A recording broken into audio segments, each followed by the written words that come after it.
रावण, जिसे सारी दुनिया अहंकारी, सीता का अपहरण करने वाला, राम के हाथों मरने वाले एक जिद्दी असुर के रूप में जानती है, लेकिन ये पूरा सच नहीं है। ये केवल रावण के विनाश का पहलू है, जहाँ से उसका पतन शुरू हुआ था। रावण के उत्थान के विषय में कोई सही से नहीं जानता।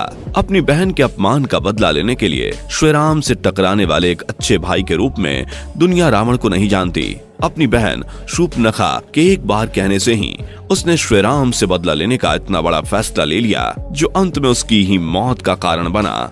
रावण एक महान तपस्वी, महान ज्ञानी, वेदों का ज्ञाता, भगवान शिव का अनंत भक्त, तीनों लोकों पर राज करने वाला, ब्रह्मा जी का परपौत्र और अपने समय का सबसे बड़ा विद्वान था। इसके साथ साथ रावण 64 कलाओं जैसे वास्तुकला, इंद्रजाल, तंत्र मंत्र, सम्मोहन कला आदि में निपुण था। रावण के प्रताप का लोहा यमदेव और सूर्यदेव तक ने माना था। रावण के जीवन के अनेकों पहलुओं से आज तक हम अनजान हैं। आज हम आपको रावण से जुड़ी कुछ ऐसी बातें बताएंगे जो आज तक आपने वेदों पुराणों में नहीं पढ़ी होंगी। एक मान्यता के अनुसार रावण का जन्म नेपाल के म्याग्दी जिले में हुआ था। वाल्मीकि के रामायण के अलावा हिंदू धर्म के अनेक ग्रंथों, श्रीमद् भागवत पुराण, पद्म पुराण, महाभारत, दशावतार चरित के साथ साथ जैन ग्रंथों में भी रावण का उल्लेख है।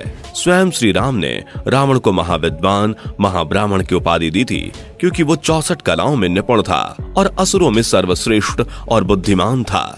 रावण के राजनीति और कूटनीति में माहिर होने के कारण ही जब वो मृत्यु शैया पर लेटा, तब प्रभु श्री राम ने लक्ष्मण जी को भी रावण के पास ज्ञान अर्जित करने के लिए भेजा था। लक्ष्मण जी रावण के सिरहाने बैठ गए।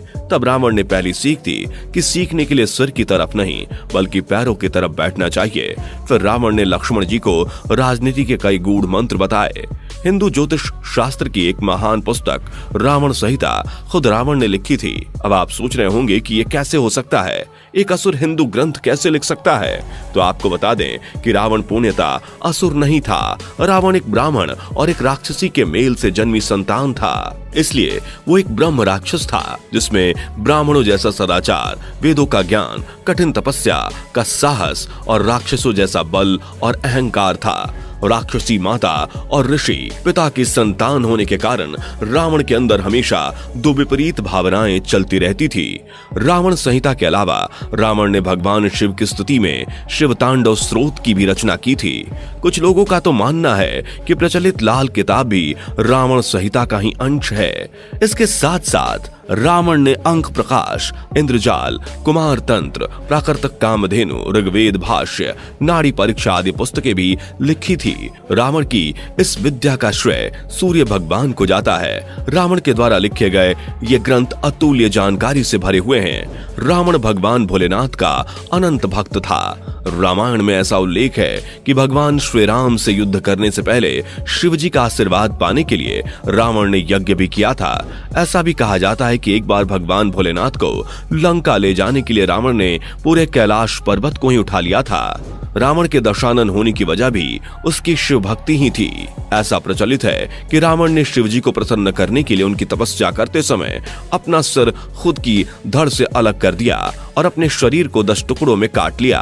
तब शिव जी ने उसकी भक्ति से प्रसन्न होकर उसके हर टुकड़े से एक सर बना दिया, जिससे रावण के 10 सर हो गए और उसका नाम दशानन पड़ा। दोस्तों, दशानन को रावण नाम भी भगवान भोलेनाथ का ही दिया हुआ है।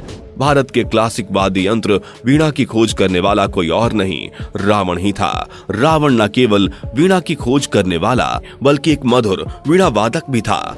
ऐसा कहा जाता है कि रावण इतनी मधुर वीणा बजाता था कि देवता भी उसके संगीत से मंत्रमुग्ध हो जाते थे और वीणा सुनने के लिए धरती पर आ जाते थे।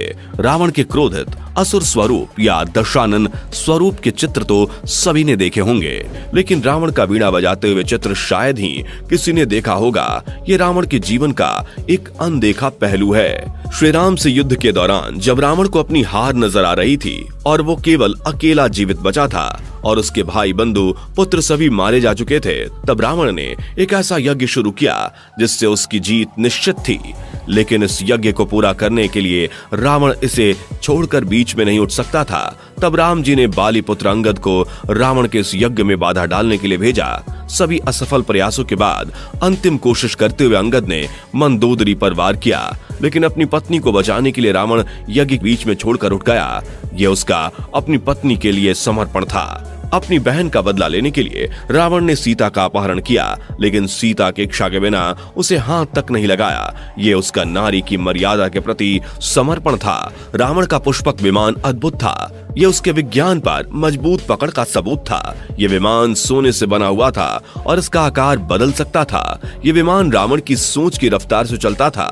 ऐसा विमान रावण के बाद पूरी दुनिया में आज तक नहीं देखा गया है। रावण सोने की लंका का राजा था। हालांकि रावण ने लंका को अपने सौतेले भाई कुबेर से छीना था, फिर भी लंका की प्रजा रावण को कुबेर से अच्छा राजा बताती थी। रावण के राज में कोई गरीब नहीं था। उसने हर घर सोने से भर दिए थे, इसलिए वो लंका नगरी में बहुत प्रसिद्ध था। रावण ने अपने राज में सभी जातियों को एक समान मानते हुए भेदभाव रहित समाज की स्थापना की थी। रावण के राज में लंका का वैभव अपने चरम पर था। रावण की सभा में एक से एक महारथी मौजूद थे।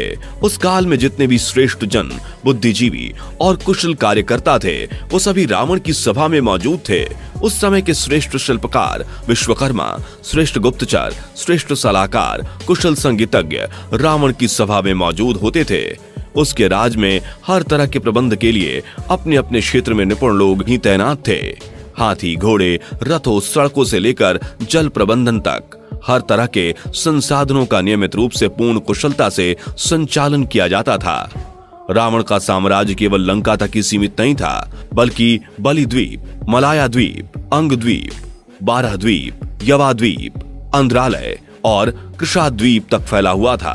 रावण महातपस्वी वीर योद्धा होने के साथ साथ ज्योतिष विद्या भी बहुत अच्छे से जानता था। रावण को ग्रह नक्षत्रों की इतनी जानकारी थी कि अपने पुत्र को अमर करने के लिए उसने जन्म के समय सभी ग्रह नक्षत्रों को निर्धारित स्थान पर रहने को कहा, लेकिन शनिदेव ने उसकी बात नहीं मानी और अपनी जगह से हट गए। तब रावण ने उसके लिए शनिदेव को बंदी बना लिया था। रावण ने कठोर तपस्या करके ब्रह्मदेव से अमरता का वरदान चाहा था, लेकिन ब्रह्मदेव ये वरदान नहीं दे सकते थे।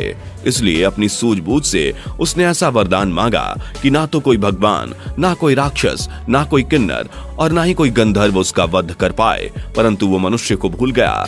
इसलिए ही प्रभु श्री राम ने मनुष्य के रूप में अवतार लेकर उसका अंत किया। आज दशहरे के दिन जगह जगह रावण का पुतला जलाया जाता है, लेकिन ऐसी मान्यता है कि रावण के पुतले की लकड़ी घर में रखने से भूत पिशाच दूर हो जाते हैं। रावण मायावी शक्तियों का स्वामी और त्रिकालदर्शी था। रावण आयुर्वेद विद्या का भी अच्छा जानकार था। उसके पास सुषेण जैसे वैद्य थे जो जान बचाने वाली देश विदेश में पाई जाने वाली सभी औषधियों की जानकारी रखते थे। जब युद्ध के दौरान लक्ष्मण जी मूर्छित हुए, तब इन्हीं वैद्य ने उनकी जान बचाई थी। रावण गुण और अवगुण दोनों की पहचान था। रावण बहुत बड़ा ज्ञानी और विद्वान था, लेकिन उसका सबसे बड़ा अवगुण उसका अहंकार था। महर्षि वाल्मीकि के अनुसार रावण रूप, सौंदर्य, धैर्य, कांति, ज्ञान, तप, बहुविद्याओं में निपुण, महाप्रतापी, पराक्रमी योद्धा, महाबलशाली, पंडित और महाज्ञानी होने के बावजूद यदि रावण में अधर्म बलवान नहीं होता तो वो निश्चित रूप से देवलोक का भी स्वामी बन जाता। रावण के 100 गुणों पर उसके 2 अवगुण, अहंकार और अधर्म के लिए जिद भारी पड़ गए। सीता माता के अपहरण ने रावण को कलंकित कर दिया। अगर रावण ने यह दोनों काम नहीं किए होते तो आज उसकी ऊंचाई बहुत सम्माननीय होती। आज रावण का नाम गर्व और आदर से लिया जाता।